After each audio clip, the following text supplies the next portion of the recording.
Nós vamos continuar nosso estudo em Deuteronômio, estamos quase chegando ao fim, nos últimos capítulos. Capítulo 26, versículos 1 a 11.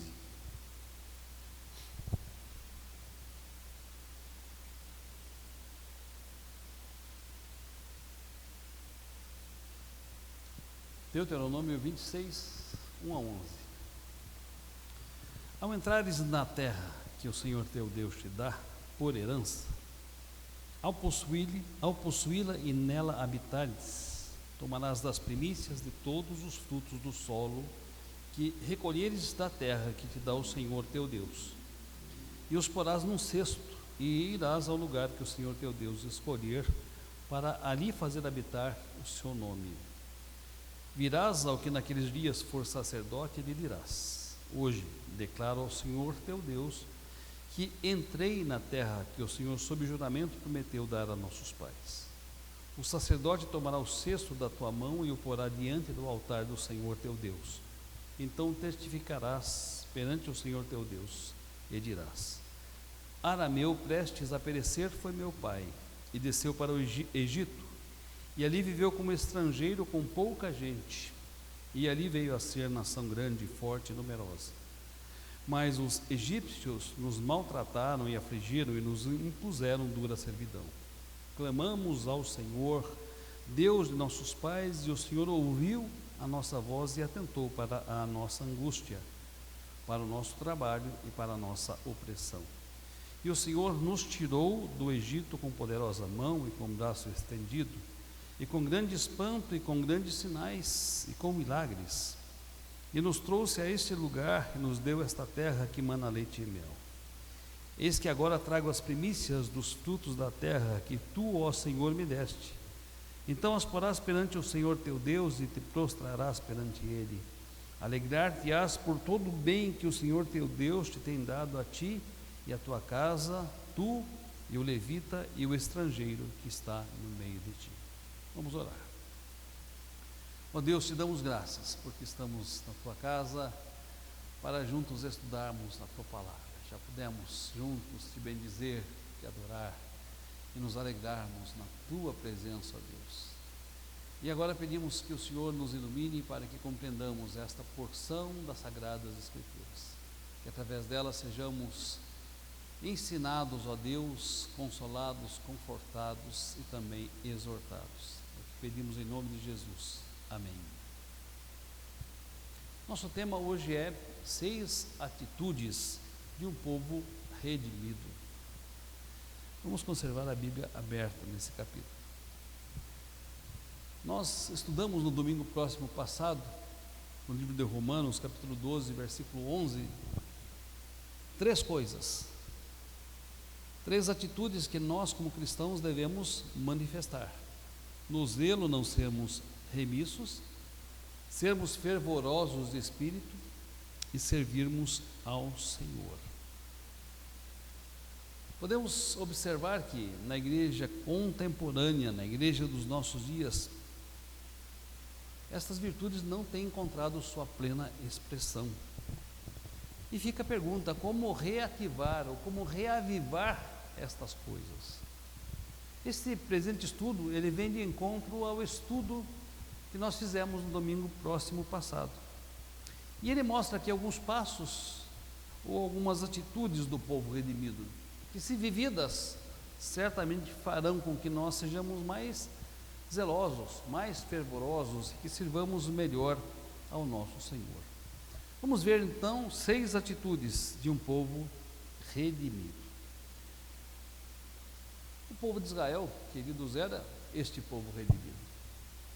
E ao entrar na terra, eles deviam manifestar algumas atitudes que esse texto explicita. A primeira delas, considerar o seu passado como estrangeiro em terra estranha. Primeira atitude. Ao trazer, quando entrasse na terra prometida, as primícias ao Senhor,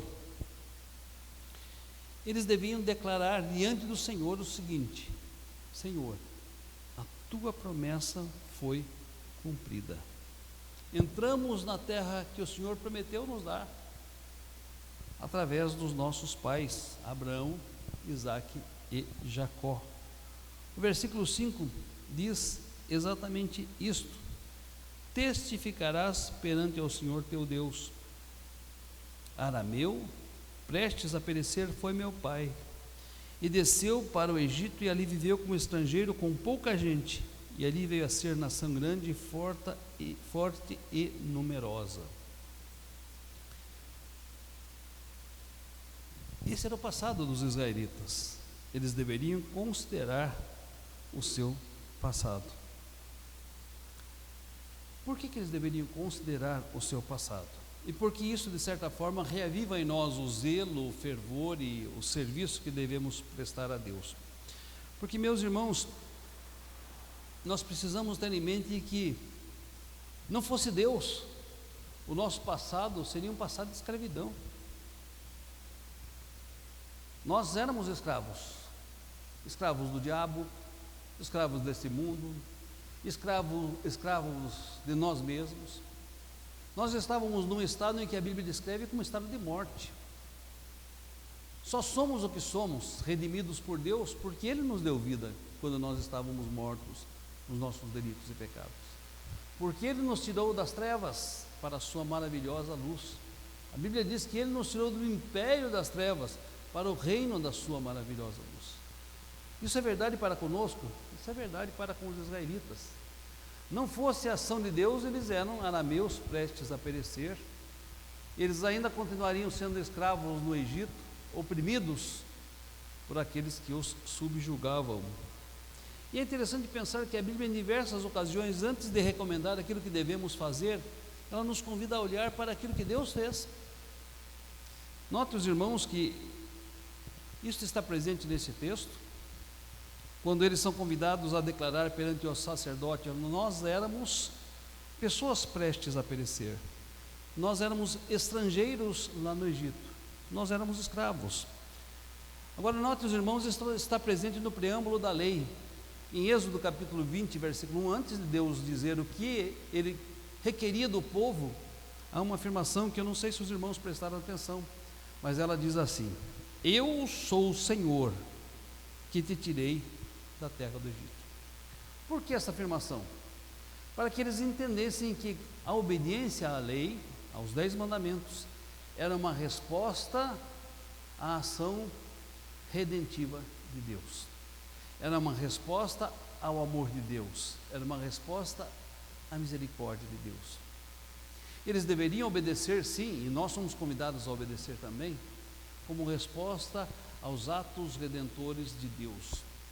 E para que nós consideremos os atos redentores de Deus, é bom lembrar quem nós éramos. Por isso que os egípcios são convidados a se lembrar quem eram, por isso eu e você somos convidados a lembrar quem nós éramos. Nesse texto, quando estivesse diante do sacerdote, eles deviam dizer: olha, Arameu foi nosso pai e estava perecendo. Ele desceu para o Egito, e lá fomos peregrinos e estrangeiros, e lá fomos escravos. Note que na mesma direção caminha Romanos 12, versículos 1 e 2. Eu gosto muito desse texto, os irmãos já me viram citando centenas de vezes. E esse texto começa dizendo: rogo-vos, pois, irmãos, pelas misericórdias de Deus. Note que é a mesma ênfase. Antes de nós sermos convidados a oferecer o nosso corpo em sacrifício vivo, santo e agradável a Deus, antes de sermos desafiados a não nos conformarmos com este século, antes de sermos exortados a nos transformarmos pela renovação da nossa mente, o apóstolo Paulo, à semelhança do que este texto ensina, à semelhança do preâmbulo da lei, ele diz: pensem nas misericórdias de Deus. Rogo-vos, pois, irmãos, pelas misericórdias de Deus. Portanto, meus queridos, eu e vocês talvez sejamos mais zelosos, mais fervorosos. Eu e vocês talvez sirvamos melhor ao nosso Deus se trouxermos à nossa memória os atos redentores de Deus, se trouxermos à nossa memória quem nós éramos antes dele ter agido em nós e agido na nossa história. O primeiro convite a um povo redimido aqui é que eles considerassem o seu passado como estrangeiros em terra estranha. E esse mesmo convite nos é feito. consideremos o nosso passado, meditemos em quem éramos e nas misericórdias de Deus que se manifestaram na nossa vida. Segunda atitude, segundo desafio a um povo redimido: considerar a bênção de Deus enquanto estrangeiros. Interessante, o povo israelita é convidado a pensar que, mesmo estando no Egito, eles não haviam sido desamparados por Deus. Por quê? Porque ali no Egito Deus os abençoou, fazendo com que eles se tornassem uma grande nação, forte e numerosa. As condições eram desfavoráveis. Quando nós lemos os livros de Êxodo, percebemos que aquela convivência pacífica dos dias de José duraram enquanto José viveu, e enquanto viveu o faraó que conhecia José. Passado esse período de convivência pacífica, os israelitas foram duramente oprimidos, duramente escravizados. Eles foram subjugados pelos israelitas. E esse período de escravidão poderia ter aniquilado aquele povo, poderia ter acabado com aquele povo, poderia tê-lo feito desaparecer. Mas notem, este povo era o povo da aliança, e a este povo da aliança Deus preservou, e esse povo da aliança Deus fez multiplicar. Tanto é que foram 70 pessoas para o Egito, e quando saíram dali era uma numerosa multidão, eram centenas de milhares de pessoas, talvez maiores numericamente do que os próprios egípcios. Deus os preservou, Deus os conservou com vida, Deus os abençoou, Deus os multiplicou grandemente. Interessante pensar, para muitos a estadia no Egito não foi uma passagem, foi o destino. Os irmãos sabem quantos anos os israelitas ficaram no Egito? 400 anos. Paulo diz 430 anos. Então, quantas gerações surgiram e quantas desapareceram nesse período? Ainda que consideremos que aquelas pessoas viviam muito tempo, ou mais tempo que nós vivemos naquela época, mas pelo menos 4 gerações surgiram e 4 gerações desapareceram ali no Egito. Para muitos o Egito foi o destino, ele não foi uma passagem transitória, temporária, foi para a 4ª ou 5ª geração de israelitas que nasceu ali, né? Esta sim pôde ver a bênção da libertação, essa sim pôde ver e experimentar a bênção do êxodo. Outras não, mas mesmo assim, não foram eles exterminados de sob a face da terra. Não podemos reduzir a bênção de Deus sobre os israelitas só ao momento da saída, só ao momento do êxodo. Eles foram abençoados enquanto estiveram ali. Deus continuou sendo seu Deus e eles continuaram sendo o povo da aliança. Agora, como podemos aplicar isso para nós? Eu pergunto, será que nós, eleitos de Deus, só fomos abençoados depois da nossa conversão? Olhemos para o nosso passado em retrospectiva e pensemos como Deus já estava cuidando de nós antes de nós entregarmos nossa vida a Jesus, como Deus já estava nos preservando antes de nós entregarmos a nossa vida a Jesus, como Deus estava nos conservando antes de nós entregarmos a nossa vida a Jesus. Cada qual tem o seu testemunho de vida, cada qual tem a sua experiência, mas se é fato que um dia nós tivemos uma experiência transformadora com Jesus, é fato que Deus, desde os tempos eternos, nos amou. É fato que Deus também nos preservava, Deus cuidava de nós, e Deus, no tempo e no espaço, no momento próprio, no cronos divino, né, ou no kairos divino, Ele resolveu nos chamar para si. Nós experimentamos a bênção de sermos aproximados dEle. Meus queridos, a experiência dos israelitas se assemelha com a nossa experiência aqui na terra. Nós aguardamos também uma pátria, né, a Canaã celestial. E não são abençoados só aqueles que virem as promessas, né, se cumprindo, aqueles que forem transformados quando Jesus Cristo vier, né? Todos nós já estamos sendo abençoados ao caminhar com Jesus, né? Todos nós já estamos sendo abençoados, mesmo que não estivermos vivos naquele dia em que Jesus Cristo voltar. Por quê? Porque caminhamos com Jesus, porque a vida com Jesus se torna preciosa, se torna rica, e porque andar com Jesus é encontrar descanso para a nossa alma aqui e agora, encontrar vida eterna aqui e agora, encontrar salvação aqui e agora. E assim como os israelitas foram abençoados porque tinham esperança no seu coração, nós somos abençoados porque esperamos no Senhor. Então, ainda que estrangeiros e peregrinos foram abençoados por Deus, e nós também o fomos, estamos sendo antes da chegada do grande dia, quando entraremos no repouso do Senhor. Uma terceira consideração que esse texto convida, considerar a dura escravidão a que estavam submetidos. Versículo 6: mas os egípcios nos maltrataram e afligiram e nos impuseram dura servidão.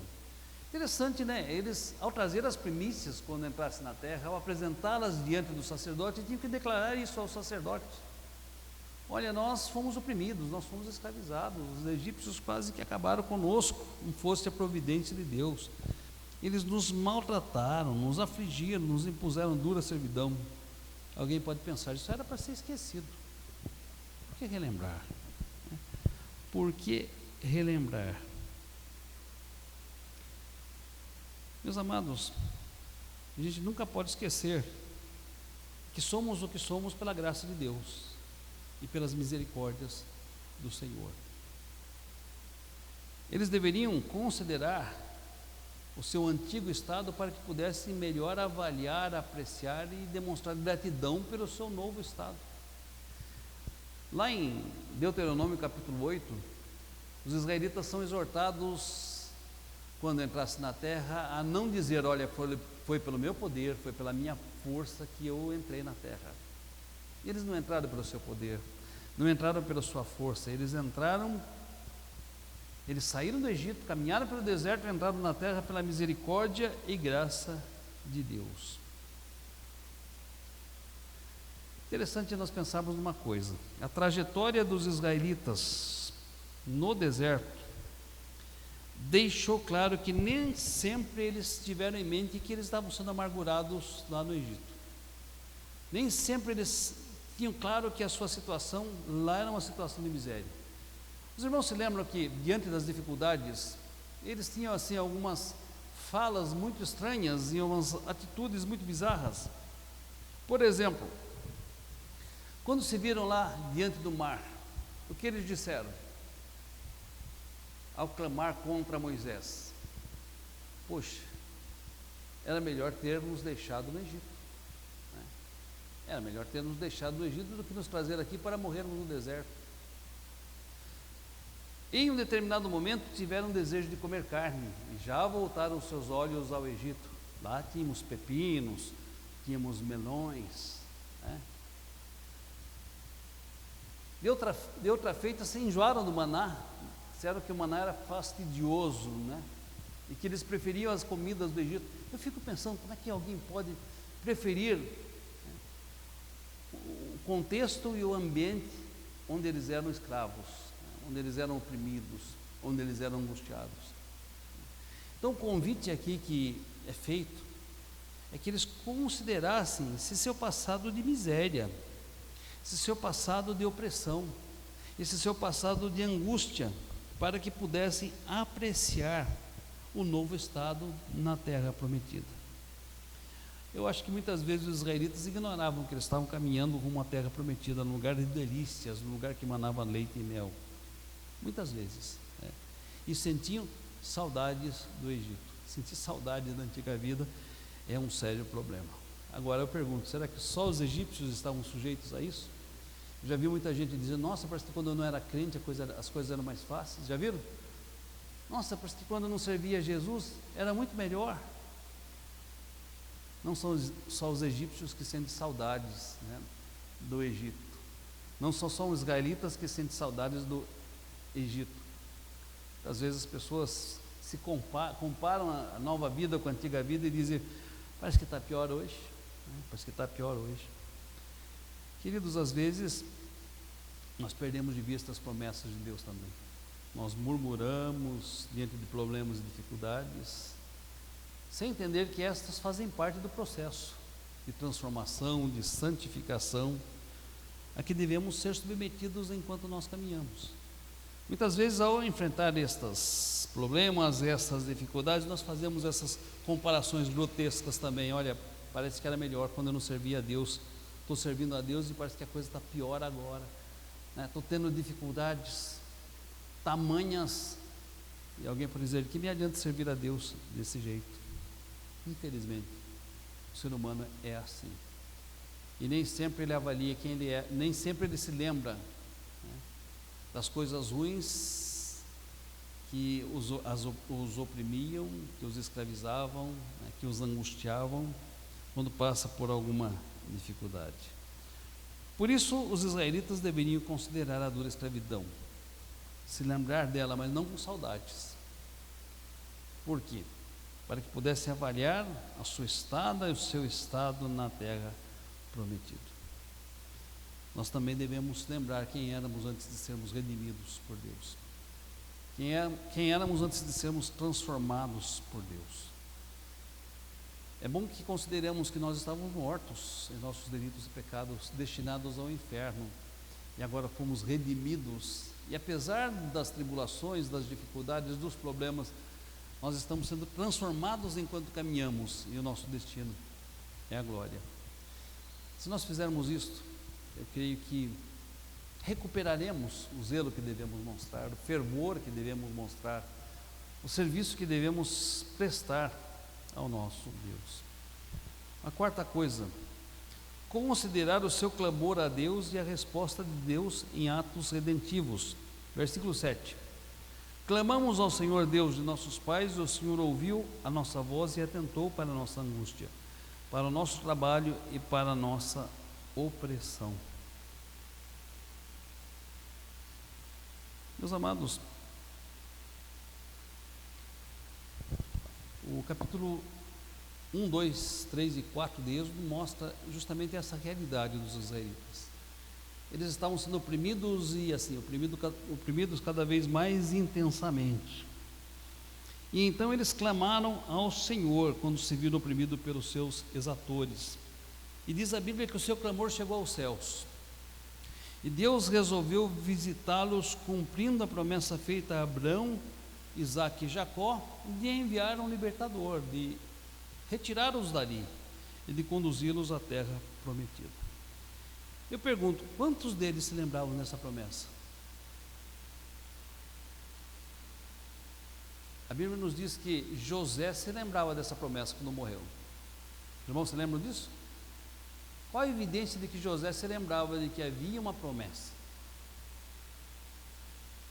Qual a evidência? O que ele disse pouco antes de morrer? Deus vai visitá-los. Eu quero que transporte os meus ossos daqui para a terra que o Senhor levará. Interessante, né? José quer ressuscitar na terra prometida, não queria ressuscitar no Egito, não, né? Leve os meus ossos para a terra que o Senhor vai lhes dar. José se lembrava da promessa, né? Quantos israelitas nesses 430 anos se lembravam? E se lembravam porque não clamaram antes? 430 anos e diz clamaram. Talvez porque a opressão se tornou mais intensa naquele momento. Talvez, né? Talvez. Mas talvez porque muitos deles já estavam também acomodados àquela realidade. Haviam se esquecido dos seus sonhos, né? Haviam se esquecido dos horizontes de Deus para a sua vida. No entanto, quando clamaram, Deus lhes enviou socorro. Deus lhes enviou um libertador. Percebam, naquela circunstância, depois de 430 anos de servidão, o que podiam fazer os israelitas? Nada. Nada. Absolutamente nada. Apenas clamar. Não havia possibilidade de se organizarem militarmente para resistir à escravidão. Não havia possibilidade de se rebelarem e serem bem resistidos em sua rebelião e numa eventual fuga, embora até fossem numericamente superiores aos egípcios. Eles não possuíam poder bélico, não possuíam estratégia, nem sequer um líder que os tirasse daquele lugar. e os levasse para um outro lugar. Tinham apenas a oração, mas além da oração eles tinham uma promessa, a promessa de Deus. E isso nos faz pensar. Às vezes também nós demoramos em clamar, tentando resolver as coisas do nosso modo, do nosso jeito, com as nossas forças, com os nossos recursos. Ou às vezes nós demoramos em clamar porque estamos acomodados em uma situação que às vezes é ruim, que às vezes é desagradável. É interessante que a zona de conforto não se dá apenas em lugares confortáveis. Às vezes nós nos sentimos confortáveis em situações horríveis. Mas quando clamamos, Deus ouve o nosso clamor. Deus responde ao nosso clamor. Especialmente se eu e vocês clamarmos confiados nas promessas de Deus. A Bíblia nos diz que para todas as suas promessas Deus tem o quê? Lembra desse versículo? Um amém. Deus tem um sim para todas as suas promessas. Então eu e vocês podemos pedir sim com ousadia, e podemos sim clamar o profundo da nossa alma ao nosso Deus, porque para todas as suas promessas Ele tem um sim. Se pedirmos alguma coisa segundo a sua vontade, Ele nos ouve. Quando os israelitas clamaram, Deus ouviu os seus clamores e respondeu em atos redentivos, poderosos o suficientes para derrotar os egípcios. O imponderável, o improvável aconteceu. Um homem com uma vara, apenas isso, ferindo aos deuses egípcios, ferindo as poderosas resistências egípcias, ferindo a nação mais poderosa que havia na época, fazendo-os vergar-se aos pés de Deus. O faraó disse: eu não conheço Deus. Pois bem, Deus disse: para o seu desprazer eu vou me apresentar. Em alguns casos que é muito prazer, né? Mas para os egípcios Deus disse: olha, para o seu desprazer eu vou me apresentar. Este sou eu sou o que sou. E Deus se apresentou. E eles entenderam, eles souberam quem era Deus. Alguns mais cedo, outros mais tarde. Aqui uma gincana bíblica. Os magos egípcios perceberam o poder de Deus agindo a partir de qual praga? A quarta praga. Isso é o dedo de Deus. O faraó só foi perceber bem mais tarde, né? Seu coração estava endurecido. Mas é interessante, alguém já disse que foi mais fácil convencer os egípcios do poder de Deus, daquilo que Deus podia fazer, do que convencer os israelitas, porque depois, diante de dificuldades muito menores na trajetória, eles murmuravam, reclamavam, sentiam saudades da terra, né? Não acreditavam no poder, que o Deus que havia começado a boa obra haveria de completá-la. Meus queridos, um dia nós clamamos a Deus também, e Deus ouviu o nosso clamor e respondeu em redenção, nos trouxe a vida, e Deus ainda responde aos nossos clamores, né? Deus responde aos nossos clamores, que, como disse nossa irmã Josiane no estudo bíblico da sexta-feira passada, é diferente de oração, né? Clamor é algo mais intenso, vem do profundo da alma, vem do profundo do desespero, vem do profundo da angústia, né? Quando nós clamamos, Deus ouve os nossos clamores. Quinta realidade que eles deveriam trazer, que eles deveriam praticar enquanto redimidos: demonstrar gratidão, trazendo as primícias da terra. Ao testificar e considerar todas estas coisas, os israelitas estavam se preparando para colocar as primícias diante do Senhor, para adorá-lo pelos seus poderosos feitos, né? E isso nos ensina muita coisa. Quando consagramos algo a Deus, esse sentimento de gratidão deve estar presente. Quando consagramos algo a Deus, nós temos que nos lembrar de todos estes passos aqui. Bem, quem éramos antes, como Deus nos tratou mesmo antes de nos chamar ao Evangelho, quais eram as dores que nós sentíamos enquanto éramos pessoas escravizadas ao mundo, ao diabo e a nós mesmos, como Deus ouviu o nosso clamor, como Deus respondeu ao nosso clamor, e demonstrar então, ao consagrar nossas primícias, nossos dízimos, nossas ofertas, gratidão. gratidão. Lá no Salmo 116, o salmista faz uma pergunta muito interessante e ele mesmo responde: que darei ao Senhor por todos os seus benefícios para comigo? Que eu darei ao Senhor por todos os seus benefícios para comigo? Então, a gente, quando consagra algo a Deus, o faz com o coração duro, com avareza, achando que é mera obrigação e uma obrigação custosa. E por isso muitos não são zelosos, fervorosos, muitos não servem ao Senhor como deveriam fazer, porque não estão considerando os benefícios de Deus. Porque quando a gente considera os benefícios de Deus, a nossa pergunta é: e agora? Que resposta eu dou? Que darei ao Senhor em função, como consequência de todos os seus benefícios para comigo? O salmista afirma: tomarei o cálice da salvação e invocarei o nome do Senhor, cumprirei os meus votos ao Senhor na presença de todo o seu povo. Salmo 116, 13 e 14. Os israelitas, conforme esse texto, deveriam trazer as primícias da terra.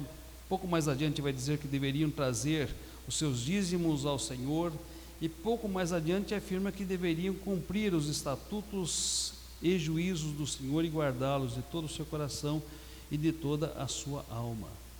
A nossa resposta está lá em Romanos 12, 1 e 2.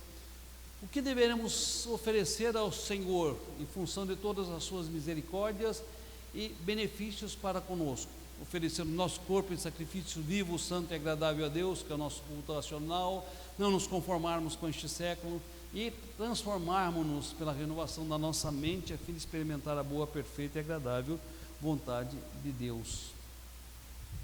Queridos, quando não vivemos a vida que Deus deseja que nós vivamos, quando não somos zelosos, fervorosos, e quando não servimos ao Senhor, nós estamos sendo, na verdade, tremendamente ingratos.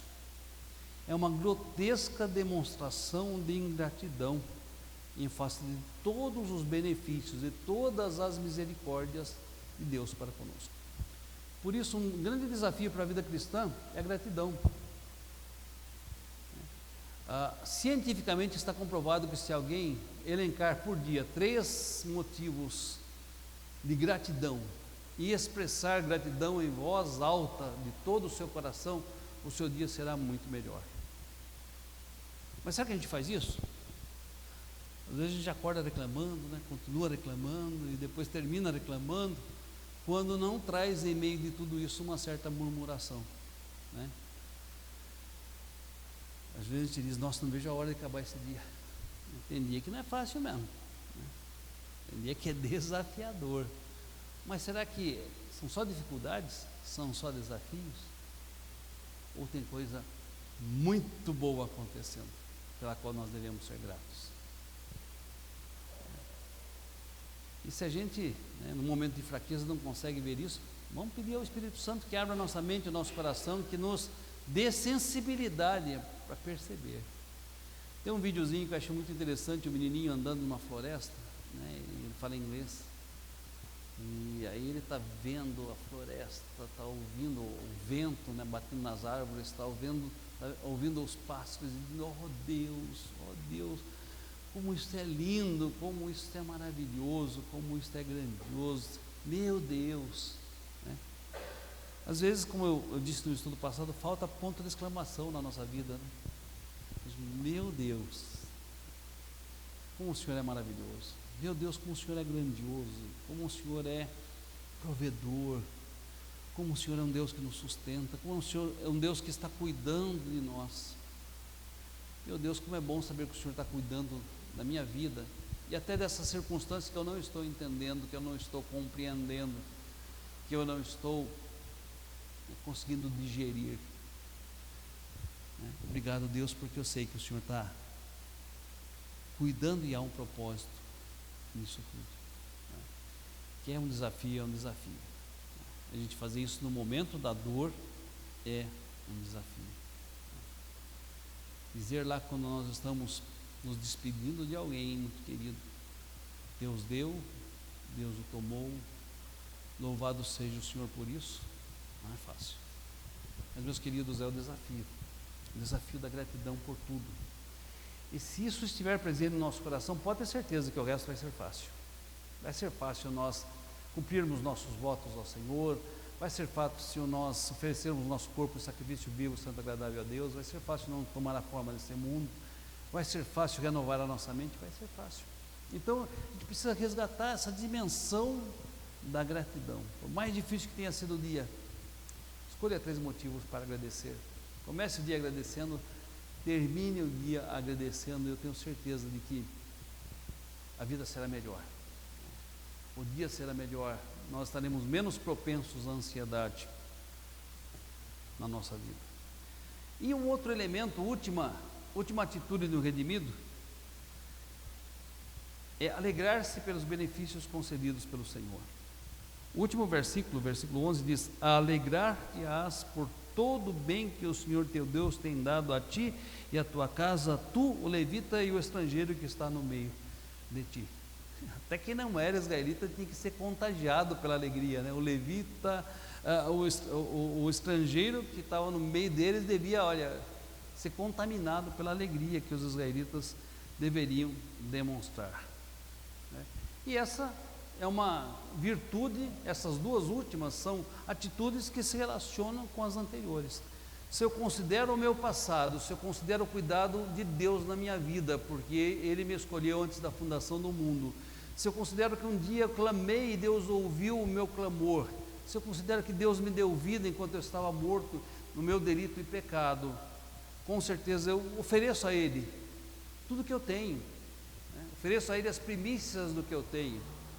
Eu me consagro a Ele, eu procuro obedecer os seus mandamentos, os seus estatutos, os seus juízos, e eu me alegro nele, né? Alegrar-se no Senhor. A alegria do Senhor, o que é para nós, meus irmãos? A Bíblia responde: a alegria do Senhor é a nossa força. A alegria do Senhor é a nossa força. Interessante, né? Uma relação que parece meio estranha, né? Alegria e força. Mas quando é que nós nos alegramos em Deus? Quando nós somos gratos por quem Deus é, por aquilo que Ele faz. Quando nós trazemos à memória as suas misericórdias para conosco. Quando nós consideramos que nele vivemos, nos movemos e existimos. Quando a gente traz tudo isso para a vida, para a experiência, a gente consegue se alegrar, né? Consegue se alegrar, consegue ser feliz, né? Consegue ser feliz. Mesmo em circunstâncias adversas, a gente consegue ser feliz. Paulo, preso, ele recomenda: alegrai-vos no Senhor. Outra vez vos digo, alegrai-vos, né? Precisamos resgatar essa dimensão da alegria em Deus, né? Às vezes a gente acha que está tão pesado, né? Tão sisudo, tão carrancudo, né? Tão tenso, e está faltando essa dimensão da alegria, né? Alegria. Quantas vezes nós nos alegramos em Deus nessa semana? Quantas vezes nós tivemos essa experiência do regozijo mesmo, desse contentamento, desse aquietamento em Deus, dessa paz? Quantas vezes, né? E é necessário. Os israelitas deveriam celebrar, alegrar-se no Senhor. Eu vou deixar para me alegrar só quando tudo que eu desejo estiver cumprido, né? Quando tudo que eu busco tiver acontecido, quando as minhas lutas tiverem acabado, né? Possível. A alegria do Senhor não é algo que é consequência de uma realização. A alegria nossa é consequência da nossa esperança, né? Regozijai-vos na esperança. O próximo texto que eu vou pregar vai dizer isso lá em Romanos: regozijai-vos na esperança. Como é que eu posso ter alegria na esperança? Quando é que eu consigo ter alegria na esperança? Quando é possível ter alegria na esperança? E por que é possível? Mais fácil perguntar: por que é possível ter alegria na esperança?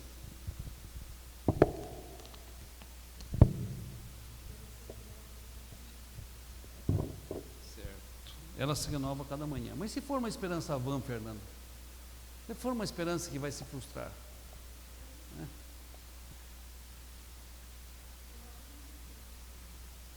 Por que não se frustrar? Estamos chegando lá. Estou fazendo igual eu faço meus alunos, vou fazendo pergunta até chegar onde eu quero. Por que a esperança do cristão não se frustra? Porque o Senhor nos sustenta e porque Ele é soberano e... Faltando uma palavrinha aqui, ó. Se responder certo, um ponto na média, Fernando.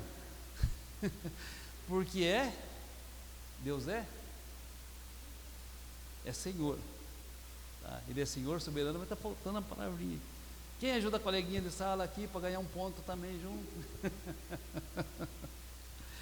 Eu me regozijo na esperança porque Deus é Senhor, porque Ele é soberano, mas está faltando uma realidade aqui. Eu estou querendo Nabucodonosor, eu tive um sonho e quero que os irmãos revelem aqui. O que está faltando? Porque Deus é...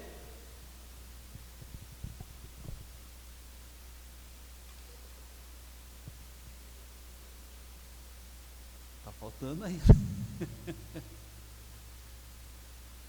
Bom, Fernando, eu posso fazer uma promessa para você, mas eu sou limitado, não sou?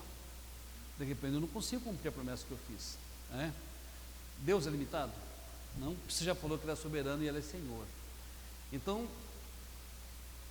para todas as suas promessas Ele tem um sim, correto? Então, que palavrinha a gente pode usar para definir esse ato de Deus cumprir suas promessas? Fiel, muito bem, é a palavrinha que faltava. Ele ganhou ponto, você não ganhou não. Deus é fiel, por isso que a gente pode se regozijar na esperança. Eu já posso ter alegria na esperança, por quê? Porque eu tenho certeza que quem fez a promessa é fiel, Ele vai cumprir. Então eu já posso ter alegria, porque eu sei que meu Deus não vai falhar, Ele vai cumprir, o que Ele prometeu Ele vai fazer. E aí eu não estou vendo ainda, né? Esperança, só é esperança porque a gente não vê, né? Porque se a gente visse não era esperança, era realidade. Então eu não estou vendo, não está diante dos meus olhos, mas eu sei com tanta certeza que vai acontecer, eu já estou feliz, né? Eu já tenho regozijo, que eu já me alegro, né? E o cristão pode se alegrar sim, porque recebe muitas coisas de Deus, mas não só porque recebe, ele pode se alegrar porque ele tem esperança. E a esperança do crente não vai ser frustrada jamais. Por quê? Porque Deus é soberano, é Senhor, mas agora você fala, fiel. Porque Deus é fiel. Meus queridos, que nós como redimidos possamos considerar que nós somos um dia, né? Considerar que Deus, mesmo antes da nossa conversão, já cuidava de nós. Considerar que Ele nos preservou. Considerar que Ele nos chamou no tempo e no espaço, quando nós clamamos a Ele. Considerar que Ele usou de graça, de misericórdia, de amor, de bondade, e que tudo que nós fizermos, tudo que nós consagrarmos a Ele, toda a obediência que nós devotarmos a Ele será muito pouco, né? Diante de quem Ele é, do que Ele faz. E acima de tudo, devemos nos alegrar no Senhor, porque a alegria de Deus é a nossa força. Então meu desejo é que nós saímos daqui mais alegres nessa noite, porque podemos nos alegrar até mesmo na esperança, né? Vamos cantar o hino.